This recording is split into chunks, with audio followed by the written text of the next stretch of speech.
Shalom. ದೇವರ ಸಮಾಧಾನವು ನಿಮ್ಮೊಬ್ಬೊಬ್ಬರಿಗೂ ಉಂಟಾಗಲಿ.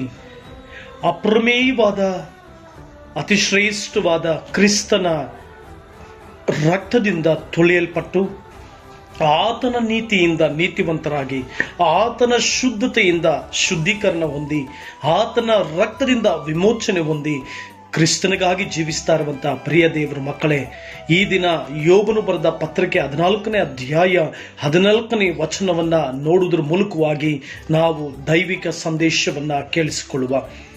ಒಬ್ಬ ಮನುಷ್ಯನು ಸತ್ತು ಪುನಃ ಬದುಕಾನೆ, ಹಾಗಾಗುವುದಾದರೆ ನನಗೆ ಬಿಡುಗಡೆಯಾಗುವವರೆಗೆ ನನ್ನ ವಾಯಿದೆಯ ದಿನಗಳಲ್ಲೆಲ್ಲ ಕಾದುಕೊಂಡಿರುವೆನು.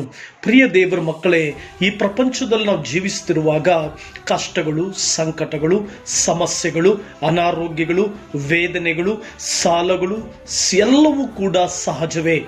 ಆದರೆ ಇಲ್ಲಿ ಯೋಬನು ಬರೆದ ಪತ್ರಿಕೆಯಲ್ಲಿ ನಾವು ನೋಡ್ತೇವೆ, ಅಲ್ಲಿ ನನ್ನ ವಾಯಿದೆಯ ದಿನಗಳಲ್ಲೆಲ್ಲ ಕಾದುಕೊಂಡಿರುವೆನು. ಪ್ರಿಯ ದೇವರ ಮಕ್ಕಳೇ, ನಾವು ಈ ಲೋಕದಲ್ಲಿ ಯಾವುದೇ ಒಂದು ಪ್ರಾಡಕ್ಟ್ ಅನ್ನ ಪರ್ಚೇಸ್ ಮಾಡುವಾಗ ಅದರಲ್ಲಿ ವಾಯಿದೆ ಕೊಟ್ಟಿರ್ತಾರೆ, ಅಂದ್ರೆ ವ್ಯಾರಂಟಿ ಕೊಟ್ಟಿರ್ತಾರೆ. ಅದು ಮುಗಿದ ಮೇಲೆ ಆ ಕಂಪನಿ ಜವಾಬ್ದಾರಿಕೆ ಅಲ್ಲ ಅಂತ.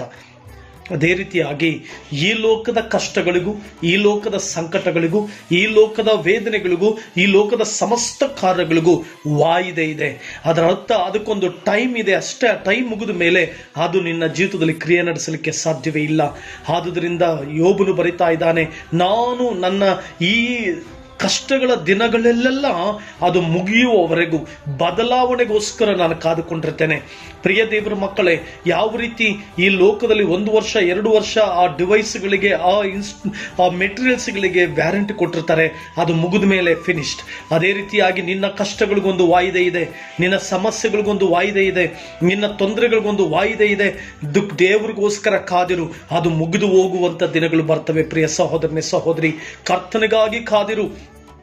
ಆ ವಾಯಿದೆಯ ದಿನಗಳೆಲ್ಲ, ನಿನ್ನ ಕಷ್ಟದಕ್ಕೆ ಒಂದು ವಾಯಿದೆ ಇದೆ, ನಿನ್ನ ಸಮಸ್ಯೆಗೊಂದು ವಾಯಿದೆ ಇದೆ, ನಿನ್ನ ಪ್ರಾಬ್ಲಮ್ಸ್ಗಳಿಗೆಲ್ಲ ಒಂದು ವಾಯಿದೆ ಇದೆ. ಅದರ ಅರ್ಥ ಅದಕ್ಕೊಂದು ಡೆಡ್ ಲೈನ್ ಇದೆ.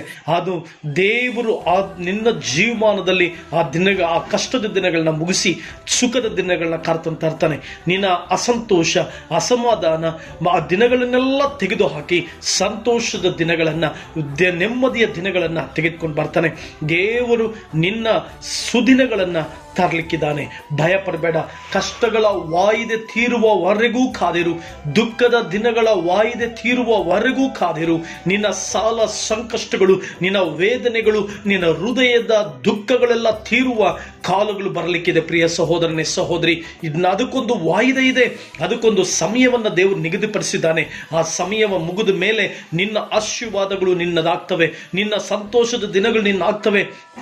ಸೇವೆಯಲ್ಲಿ ಪ್ರತಿಫಲ ಕಾಣ್ತಾ ಇಲ್ವಾ? ಬಿಸ್ನೆಸ್ಗಳಲ್ಲಿ ಪ್ರತಿಫಲ ಕಾಣ್ತಾ ಇಲ್ವಾ? ನೀನು ಕೈ ಹಾಕುವಂಥ ಕೆಲಸಗಳಲ್ಲಿ ಬರೀ ಶ್ರಮ ಸಂಕಟಗಳನ್ನ, ನಿನ್ನ ಮನೆಯಲ್ಲಿ ಶ್ರಮ ಸಂಕಟಗಳನ್ನ ಭಯ ಪಡಬೇಡ.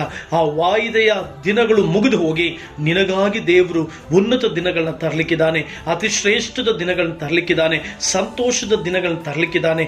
ಅದನ್ನು ನೀನು ಅನುಭವಿಸುವಿ. ಸೇವೆಯಲ್ಲಿ ಸೇವೆ ಅಭಿವೃದ್ಧಿ ಆಗ್ತಾ ಇಲ್ಲ ಅಂತ ಕೊರಗ್ತಾ ಇದೆಯಾ? ಸೇವೆ ವಿಚಾರಗಳಲ್ಲಿ ಅಭಿವೃದ್ಧಿ ಇಲ್ವೇ ಅಂತ ಕೂಗಾಡ್ತಾ ಇದೆಯಾ? ಕಣ್ಣೀರು ಸುರಿಸ್ತಾ ಇದೆಯಾ? ನಿನ್ನ ಕಷ್ಟದ ದಿನಗಳ ವಾಯಿದೆಗಳು ಮುಗಿದು ಹೋಗುತ್ತೆ, ನಿನಗೂ ಸಂತೋಷದ ದಿನಗಳು ಬರುತ್ತೆ. ಧೈರ್ಯದಿಂದಿರು, ಕರ್ತನಿಗಾಗಿ ಕಾದಿರು. ಪ್ರಾರ್ಥಿಸೋಣ. ನಮ್ಮನ್ನು ಬಹಳವಾಗಿ ಪ್ರೀತಿಸಿದ ದೇವರೇ, ಈ ಲೋಕದಲ್ಲಿ ಎಲ್ಲಾ ಸಂಗತಿಗಳಿಗೂ, ಕಷ್ಟಗಳಿಗೂ, ವೇದನೆಗಳಿಗೂ ಒಂದು ವಾಯಿದೆ ಇಟ್ಟಿದೆ ಸ್ವಾಮಿ. ಅದು ನಮ್ಮ ಜೀವಿತದಲ್ಲಿ ಮುಗಿದು ಹೋಗುವಂತ ದಿನಗಳನ್ನು ನೀನು ತೆಗೆದುಕೊಂಡು ಬರ್ತೀಯ.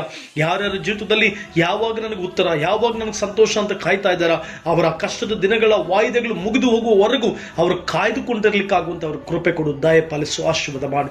ಯೇಸುವೇ ನಿನ್ನ ಹೆಸರಿನಲ್ಲಿ ಬೇಡ್ತೇವೆ. ಆಮೇನ್, ಆಮೇನ್.